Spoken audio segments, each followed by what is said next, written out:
Gracias, señor presidente. A ver, empecemos por decir que esta ley reglamentaria del acto de regalías resultó ser peor que mis peores advertencias y mis peores preocupaciones. Ya aquí le han dado un par de puntadas a eso, porque el acto legislativo fue muy malo, pero esta norma reglamentaria, como vamos a ver, empeora, digámoslo así, el acto legislativo. Bueno, primero se confirma una cosa que ya estaba clara, que es un golpe a las regiones productoras, a los departamentos y municipios productores, y en las normas se agrava, pero digamos que ese golpe ya ha sido señalado aquí y es conocido. Se confirma que se despoja a los municipios de Colombia de unos derechos que tenían. A los municipios de hoy y a los municipios de mañana se los despoja de esos derechos, como vamos a ver. Esto, por supuesto, que a mi juicio es bien grave porque constituye una lógica bien poco democrática en lo que tiene que ver con el manejo de los recursos públicos. Se confirma otra cosa que advertimos, que se va a acoger estos recursos, que en muy buena medida eran para obras de tipo local, muy importantes, pero de tipo local, proyectos chichigüeros, que ha llamado despectivamente el ministro de Hacienda, y repito mi definición, un proyecto chichigüero es como llama un magnate algo muy importante de un pobre. Aquí prácticamente desaparecen los proyectos chichigüeros y todos se vuelven proyectos del interés nacional. Repito, no me opongo a que haya proyectos del interés nacional, pero sí discuto por qué se financian con los recursos que deberían favorecer a los más débiles del país.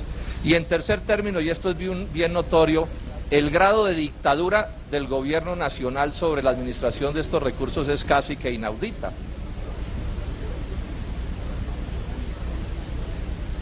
Es casi que inaudita, señor presidente, porque todo está medido, como voy a explicar, minuciosamente, para que solo se pueda hacer lo que quiera el gobierno nacional, y en muy buena medida los municipios y los departamentos son convidados de piedra en una maraña de pasos, todos calculados para que en cada paso el gobierno nacional imponga su punto de vista. En primer término, hay una gran comisión, que es la Comisión Rectora del Sistema General de Regalías, donde se esto del control del gobierno nacional está diseñado para que parezca que no. Entonces, en esa comisión, por ejemplo, general de regalías, hay 7 votos, 4 no le pertenecen al gobierno nacional, pero se exige una votación calificada que hace que nada se pueda hacer sin permiso del gobierno nacional, y la Secretaría Técnica la hace el Departamento Nacional de Planeación con un inmenso poder. De paso, digamos que le dan tantos poderes a Planeación Nacional además de todos los que ya tiene, que no me sorprendería que Planeación Nacional pueda terminar hasta haciendo empanadas en el ordenamiento jurídico colombiano, porque la autorizan para todo. Ni que fuera de maravillas la experiencia que la nación ha tenido con Planeación Nacional, cuando ha sido realmente bastante negativa. La formulación y la presentación de los proyectos, que es lo que tendría que hacer un municipio o un departamento que quisiera realizar un proyecto, se tiene que hacer por las metodologías y lineamientos del Departamento Nacional de Planeación.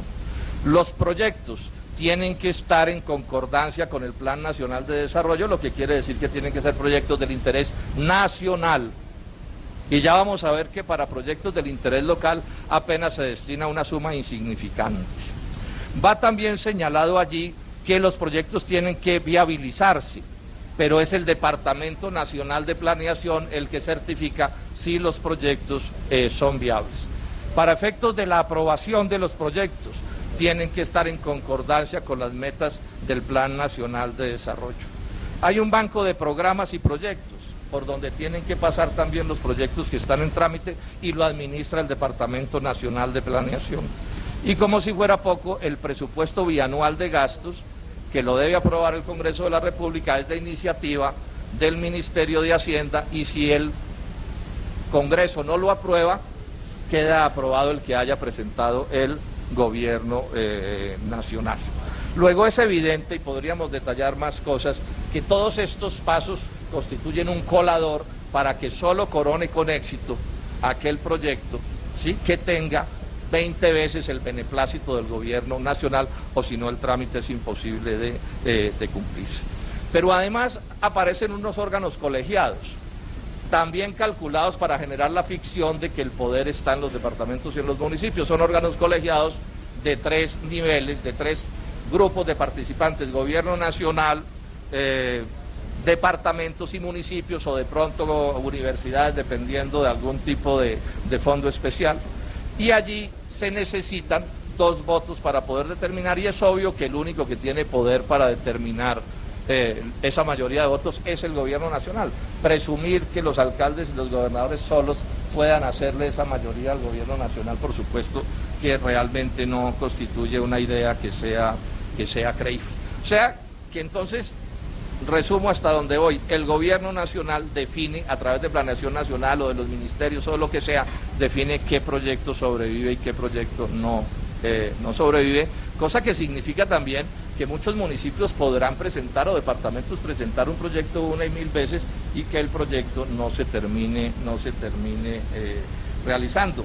Digamos que la disponibilidad presupuestal también la define el Ministerio de Hacienda, porque podría haber una congestión de proyectos que requieran más recursos que los disponibles, y es el Ministerio de Hacienda el que termina definiendo. El tema de las regiones. Esto desde el principio se ha presentado como un asunto de regiones, que fue lo que le enfrentaron a los municipios y a los departamentos. Pero es bueno que los colombianos sepan que en Colombia no hay definición legal de las regiones. O sea, la región no existe como un ente político, como un ente administrativo. Y lo que nos ha dicho el gobierno nacional es que además las regiones podrán ser temporales e incluso entre no vecinos, espontáneas, flexibles y dinámicas. Luego una región termina siendo lo que se le antoje al final al gobierno nacional, y tiene, a mi juicio, una razón de ser su existencia, pues su existencia retórica, como he explicado, y es que detrás de las regiones lo que se ocultan son los intereses del gobierno nacional y los proyectos del gobierno nacional. Y yo repito, no me opongo a que haya gobiernos de importancia nacional, pero aquí lo que hay es un debate entre los intereses y las capacidades de definición municipales y departamentales, y los intereses y las capacidades de decisión del gobierno nacional, y en esto, por supuesto, lo local sale tremendamente desfavorecido. En lo que tiene que ver con el reparto de la plata, hay varios fondos. Al respecto, digamos, de momento esto, en el transcurso de la discusión del articulado, pues podremos mirar con más detalle ciertas cosas. De momento llamemos la atención sobre un par de hechos protuberantes. El gobierno nacional, y yo en esto quiero repetir la crítica que hice cuando miramos esto en Cúcuta. El gobierno nacional presenta porcentajes, que es 70-30%, dependiendo de necesidades básicas insatisfechas o población, o en otro fondo agrega desempleo, etcétera, pero no nos entrega las simulaciones en términos de plata de lo que eso significa. Eso es un estilo indebido, a mi juicio, en lo que tiene que ver con las exposiciones de motivos, señor jefe de planeación y señor ministro de Minas, y al doctor Echeverry, que no lo veo. Porque es obvio que un porcentaje 60, 40 o 70, 30%, pues quiere decir más o menos dependiendo de cuánta plata se esté hablando. Nos decía el ministro Echeverry que ellos, cuando hicieron sus cuentas, hacían la simulación e iban ajustando un poco a ojo, que es como tiene que hacerse esto, pero resulta que al Congreso no le dan esa posibilidad. Y en lo que hemos visto de la ponencia, donde se hace una modificación en esos porcentajes, la manera como se reglamenta, les digo, senadores y representantes de la Cámara, para que lo miren, mantiene el reparto anterior. Y esto es de especial gravedad, porque entre un porcentaje y el otro, la diferencia para ciertas regiones dominantes del país es bien notoria, ¿sí? Porque lo que vamos a ver también en el transcurso del debate es cómo es que van a llegar estos dineros. Y digamos una cosa que se me olvidaba mencionar desde el principio, no es cierto, como dijo el ministro Echeverry, que la mermelada de las regalías se iba a distribuir equitativamente por toda la tostada del territorio nacional. Está clarísimo que va a haber sitios del territorio nacional a donde no le va a llegar mermelada, o si mucho el aroma. Otros donde va a llegar con capas tan delgaditas que no se va a ver, y otros sitios donde va a tener morro, se va a concentrar notoriamente. Y si sucede que al modificar los porcentajes suena mejor, pero en la ejecución de esos porcentajes no hay modificación, y aquí tengo la gráfica de las diferencias, y son unas diferencias bien notorias en un gráfico, ¿sí?, de picos, etcétera, con respecto a lo que está sucediendo. Pero hay un punto sobre el cual quiero detenerme, que tiene que ver con lo que mencionaba antes. En el primer proyecto del gobierno, el gobierno dijo que para proyectos locales, en el fondo de compensación, y solo en el fondo de compensación, porque en el fondo de desarrollo regional no hay un peso para proyectos locales solo en el fondo de compensación, que es un fondo que va a terminar desapareciendo y que no tiene todos los recursos, habría máximo el 10% de los recursos. Máximo no quiere decir que sea el 10%, quiere decir que puede ser el 0%. Pero que no puede pasar del 10%. Entonces, de esas frases, de esas palabras truco que se usan mucho en el Congreso. Como algo se dijo de esto en Cúcuta, el gobierno proclamó un gran cambio, y entonces ahora nos dice que es hasta el 30%, pero hasta también quiere decir que puede ser 0%, o sea, máximo y hasta son de esas palabras truco que pueden significar exactamente cero de lo que se está planteando. Llamo la atención sobre esto, porque incluso si se cumpliese ese hasta 30%, si se llegara al 30%, eso equivaldría a apenas el 7% del total de los recursos de todo el sistema general de regalías, lo que demuestra lo que he venido yo sosteniendo desde el principio, que esto es una cosa contra los proyectos chichigüeros, y claro, contra los contratistas chichigüeros y los alcaldes chichigüeros, y por supuesto en beneficio de los macroproyectos, los macrocontratistas y los macroalcaldes. Y soy en esto enfático porque esta es parte de la discusión nacional.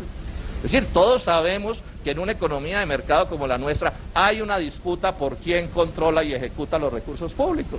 Y si los ejecutan los macrocontratistas o los microcontratistas en todas las políticas de privatización, y eso debiera ser tema de debate y no se presenta como tema de debate, cuando todos sabemos que el libre comercio y el neoliberalismo va en la idea de que lo único eficiente es el monopolio y la transnacional.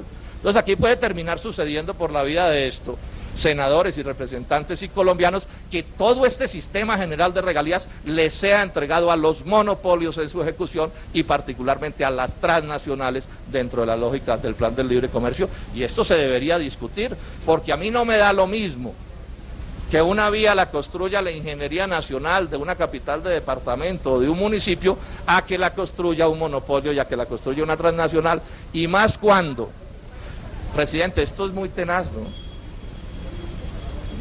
Sí, es muy tenaz. Yo le pediría sobre todo a quienes no son congresistas que nos ayuden, porque que el congresista esté hablando no me parece bien, pero vaya y venga, pero que nos importen a alguien a quien nos hable sí es como melancólico, ¿no? Por favor, le pedimos a todos en el recinto respeto con los senadores. Senador Robledo, tiene la palabra, senador Robledo, por favor. Bueno, y entonces estaba señalando que aquí hay todo un tema de discusión que dejo planteado. Las normas, además, y esto llama mucho la atención, están calculadas para que se pueda privatizarlo todo. Los privados pueden formular proyectos, como las entidades públicas. El Departamento Nacional puede delegar en terceros, mirar qué proyectos cumplen y qué no cumplen. Eso es también una medida de privatización. La sostenibilidad, ya lo señaló la senadora Marisa Martínez, señala, y esto es un horror, que es condición característica para que los proyectos puedan realizarse, que su sostenimiento sea rentable en la vía de la privatización. Esto es inaudito. Es decir, aquí hay un montón de proyectos en Colombia que son de extrema importancia de realizarse, pero que no pueden ser rentables en la lógica esa barata de la ganancia privada. Es que es aquí legislando, este es el Estado colombiano, esta no es la tienda de Don Pedro. Luego, esa norma me parece realmente inaudita. La fiscalización puede ser privada, nos dijo el ministro de Minas el martes pasado en la Comisión Quinta del Senado. Los ejecutores, y ahora me voy a referir a los ejecutores, también pueden ser privados. Este es un debate que hay que hacer, porque es que el problema de lo privado tiene que ver con varias cosas discutibles. La primera, los privados en estos casos no actúan por los costos de la gerencia y de las secretarias y de los contadores y de los ingenieros y del buldocero. No, ellos ejecutan y actúan por esos costos más la ganancia. Entonces, cuando un privado construye una vía y además de cobrarnos el bulldozer, el gerente, el maquinista, nos cobra una utilidad que puede ser del 15, del 20 o del 30%, lo que quiere decir es que ese mismo porcentaje se hace de menos vía. Si es el 30%, es el 30% de menos vía si estamos hablando de una carretera o de cualquier proyecto. Luego esto debería discutirse. Pero además, en el tema de la corrupción, y a eso sí que me voy a referir al final de esta intervención, sí que hay cosas que discutir con respecto a la privatización y estas políticas que se están planteando. Además se plantea, y esto es para echarle mucho ojo también, senadores, el problema de los ejecutores de los proyectos. Los proyectos ya han dicho ellos que van a ser de tipo regional. Yo les llamaría de tipo nacional, pero bueno, en este momento no importa esa discusión. Supongamos que hay un proyecto que cruza, han dicho, un ferrocarril, no sé para qué, de Riohacha a Urabá. Entonces aquí aparece una discusión, entonces es de todos esos departamentos y cada departamento va a aportar una plata de esta del fondo de regalías. Entonces aparece una discusión, ¿qué ente ejecuta el proyecto? Tiene que ejecutarlo o un departamento, o un municipio, o la nación, porque las regiones no son entes administrativos ni políticos. Entonces aparece una discusión que es obvia. Cada uno va a poner una parte de la plata, pero ¿quién la va a ejecutar? El gobierno aquí nos dice en este proyecto de mayorías, nos dice que esto se va a resolver según la ley 80. Esa es una manera de evadir la responsable de decir con nombre propio quién lo va a ejecutar. Pero en cualquier análisis de la ley 80 lo que queda claro, señor presidente, es que lo va a ejecutar la entidad más poderosa. Eso es lo que quiere decir la interpretación. O sea que en el caso del ejemplo que acabo de poner, ejecutaría Barranquilla. Y claro, es un ejemplo que estoy poniendo y no tengo nada contra Barranquilla. O en el caso de la región de Caldas y Antioquia, ejecuta Medellín. O en el caso de la región de los Santanderes, seguramente Bucaramanga, y así en cada caso habrá que mirar quién ejecuta. Pero también puede ejecutar el gobierno nacional. Es decir, si la norma es estricta, de acuerdo con la ley 80, la ley 80 lo que dice es, ejecuta el más capaz, y el más capaz para estos efectos es el que tiene más músculo, digamos, administrativo. Luego podríamos terminar en que ejecutara el gobierno nacional y se acabaría de configurar la idea que yo tengo, y es que este es un proyecto de fortísima centralización de todo, de absolutamente todo. El Fondo de Ahorro y Estabilización, y ya voy terminando, señor presidente, es una cosa a la que tenemos que echarle ojo. Este es un fondo que va a manejar un platal, va a manejar un 30% de los recursos de regalías. También digamos aquí una cosa que es importante, a los colombianos y a los gobernadores y a los alcaldes les han metido el cuento de que van a manejar estas platas y ya hemos visto que no es así. Pero además es que el 50% de los recursos no se va a repartir por la vía de gobernadores y alcaldes, porque se va a quedar uno en un fondo de pensiones, otro en un fondo de ciencia, y el 30% se va para el exterior a un fondo de ahorro y estabilización petrolera. Yo en mis debates anteriores, no lo voy a repetir aquí, he puesto muchas dudas con respecto a la conveniencia de que un país pobre se ponga a ahorrar plata, porque que ahorren a los que les sobran los recursos, uno hasta le entiende su lógica, pero decirle a un ciudadano pobre de Colombia que no se puede hacer su puente o su vía o su escuela o su puesto de salud porque la plata la estamos dejando en la banca, depositada en la banca extranjera, pues es bien discutible.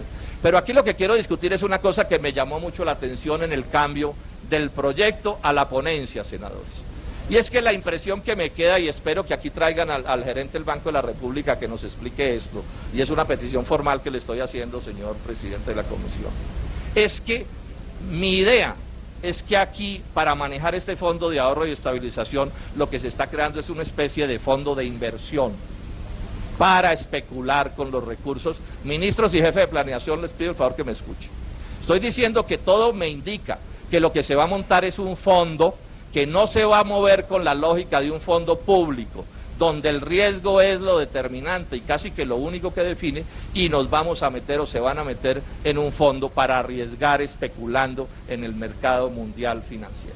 Y esto sí me lo tienen que explicar bien despacio, porque es que se puede terminar es perdiendo la plata.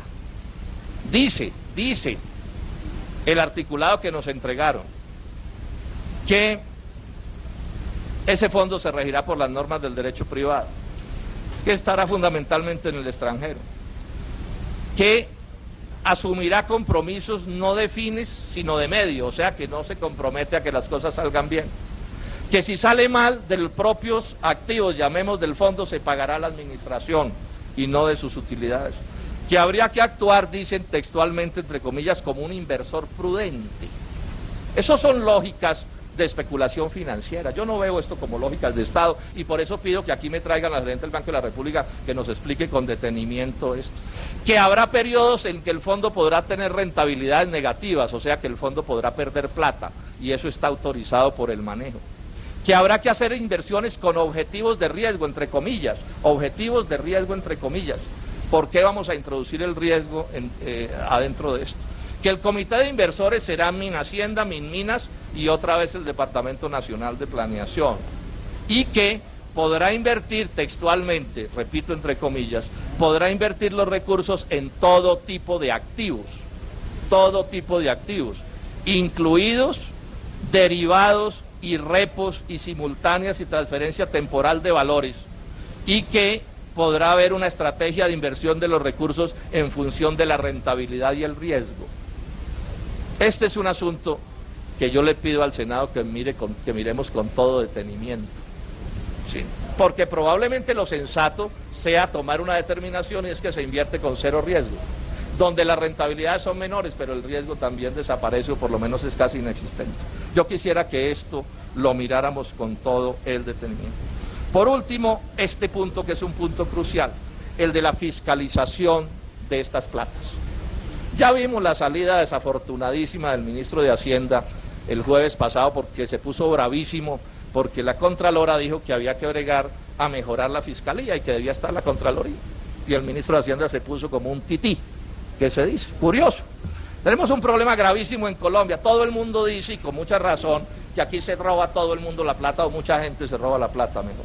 Y cuando alguien habla de controlar, Echeverry se pone bravísimo, en vez de asumir una actitud tranquila, etc. Bueno, entonces miremos un poco de qué se trata este punto, que también creo que lo deberíamos mirar con detenimiento, porque en esto el proyecto y la ponencia, a mi juicio, es muy mediocre. Aclaremos primero esto. Se trata de controlar dos cosas. Una cosa de la que se habla mucho en Colombia, que es el gasto de los recursos de regalías. Todo el día en Colombia se habla del gasto y que se pierde la plata. Ayer en televisión hubo una nueva noticia, otros como 60.000 millones, entiendo, perdidos. O sea, la ejecución de la plata. Y claro, hay que buscar que no se roben la plata ahí, ni que la malbaraten, ni que se gasten cosas que no deben ser. Pero aquí hay otra parte de la discusión que no es menos importante, o que si se quiere es más importante. Es que la plata también se puede perder porque no la paguen las que la tienen que pagar, los de las regalías. Yo el martes pasado en un debate en la Comisión Quinta expliqué cómo la Contraloría General de la República sostiene que el gobierno de Colombia le cree a las transnacionales de la minería y del petróleo por fe. Por fe. O sea, es tan mala la auditoría, tan mediocre, tan absurda en su normativa y en los recursos de personal que tiene. Fallan dos cosas. La normativa está montada para que se roben la plata, y me excusan la forma directa como lo que estoy diciendo. El que no se robe plata en el negocio de las regalías es un ángel. Es más fácil quitarle un sonajero a un niño, ¿sí? O es más fácil, mejor, quedarse con la plata de las regalías que quitarle un sonajero a un niño. Ese es el diagnóstico que hay. Dice el director de la DIAN, cuando entremos a discutir este artículo voy a leer eso, 13 glosas a empresas mineras y petroleras, donde hay glosas tan graves como que se traen equipos de Venezuela y Ecuador robados para hacer fraude en los impuestos. O sea, estamos hablando de problemas extremadamente graves en el ingreso de regalías. Y ojo, ¿saben qué propone el gobierno nacional? Nada. Que eso lo manejen la ANH y la ANM, que es la nueva, la de minería que están creando. Y que se pueda hacer esa auditoría con privados. Esto es un asunto para poner los ojos, porque si no entra la plata de regalías que debería entrar, pues por supuesto que es una cosa de extrema gravedad. Igual o peor, si se quiere, de mayor gravedad que si se pierde a la hora del gasto. Bueno, y en cuanto al gasto, ya lo señaló la Contralora y yo me uno a ese reclamo, lo que hay también es muy malo. Lo que hay es muy malo porque no incluye la propuesta la presencia de la Contraloría General de la República, que es la única que puede, o que es mejor, quien tiene los mejores recursos para hacer una auditoría fiscal con todo rigor y con toda seriedad. Pero esto tiene un agravante, es que la Contraloría le hizo una especie de monitoreo a las hazañas de planeación nacional, que es la que ha estado cuidando la plata en estos años. Y resulta que el resultado todos sabemos que es horrible. Todos los colombianos dicen, se roban la plata de la regalía. Bueno, si se la roban, Planeación Nacional tiene que ver con eso, porque hoy se supone que eso lo impide Planeación Nacional. Planeación Nacional además tiene, por ejemplo, el año pasado cerca de 500 funcionarios en esto. O sea que tampoco nos digan que es que hay unos que vigilan sin funcionarios. No, esto es con funcionarios. Y hay que poner los funcionarios que se necesitan. Me decía a mí un empresario ayer, yo le pregunté, oiga, ¿ustedes cuánto gastan, señor empresario, en fiscalización de los recursos? Me dijo, senador, hay que gastar lo que se necesite, porque o si no se roban las empresas. Y al Estado también se lo roban si no se fiscaliza como debe ser. Ahora, ¿cuál es el peor error de Planeación Nacional en su fiscalización? Es que fiscaliza con contratación privada. Y entonces lo explica la Contralora y dice, no le ponen ni cuidado. O subcontrata la Fiscalía. Bueno, eso es lo que dice la Contralora. ¿No? Bueno. Inclusive aparecen 2 firmas de auditoría de esas, son firmas vinculadas con los NULE. Es la información que tengo aquí. Si no, ahora le dan la palabra, estése tranquilo. ¿Sí? Pero bueno, no, por eso, no parece, no parece, ¿sí?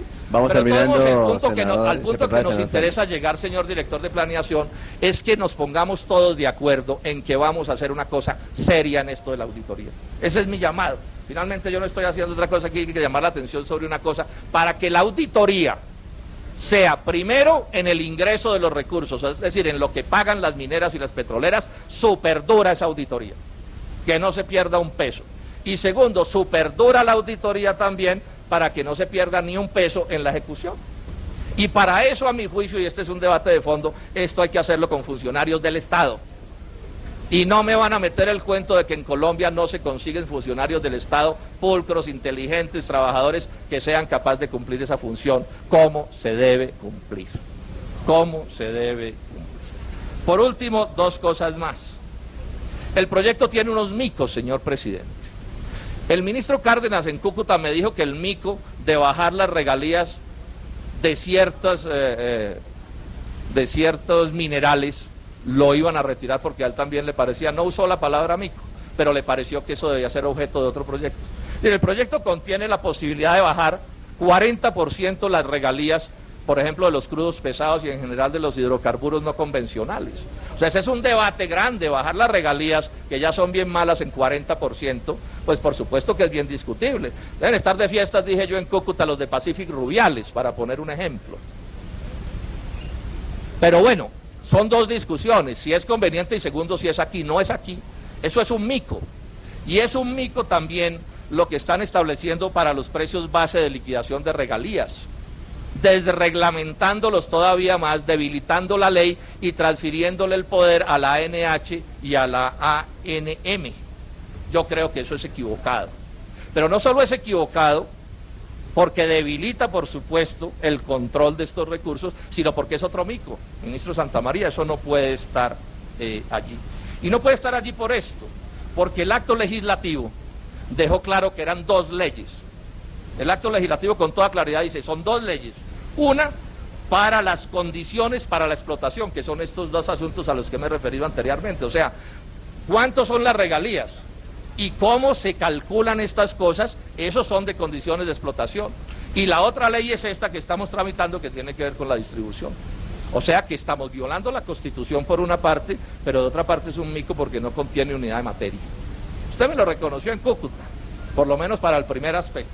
Y por último hay una cosa que yo todavía no logro, ya terminó, presidente, que no logro entender. Estoy simplemente, fíjese, usted no estoy sustentando a fondo, simplemente dejando enunciadas cosas y ya termino. Está muy bien, senador. Se repiten unos artículos de una ley, de la ley 141, que le prohíbe a los entes territoriales gravar a las mineras y a las petroleras. Yo no entiendo si la ley está vigente, porque hay que volver a aprobar los 2 artículos textualmente igualitos. A mí eso alguien me lo tiene que explicar, es una lógica legislativa bastante curiosa. o es que tienen programado derogar esa ley o qué es lo que está sucediendo. En conclusión, pues no voy a repetir las razones, pero por todo esto, pues mi ponencia o la ponencia nuestra del Polo Democrático Alternativo a este tema es una ponencia negativa. No me he referido a una cosa que se va a referir mi colega, el senador Hernando Hernández, sobre si se hizo o no se hizo consulta previa a las comunidades indígenas. Él sostiene, como líder indígena que es, que no se hizo consulta previa a las comunidades indígenas, luego el trámite es inconstitucional, porque esa consulta previa la ordena la OIT, ¿sí? Es parte de la Constitución Nacional y esa consulta no se ha hecho. Yo dejo hasta aquí, ya después, presidente, en cada uno de los artículos iremos viendo pues los detalles del debate. Muchas gracias, senador.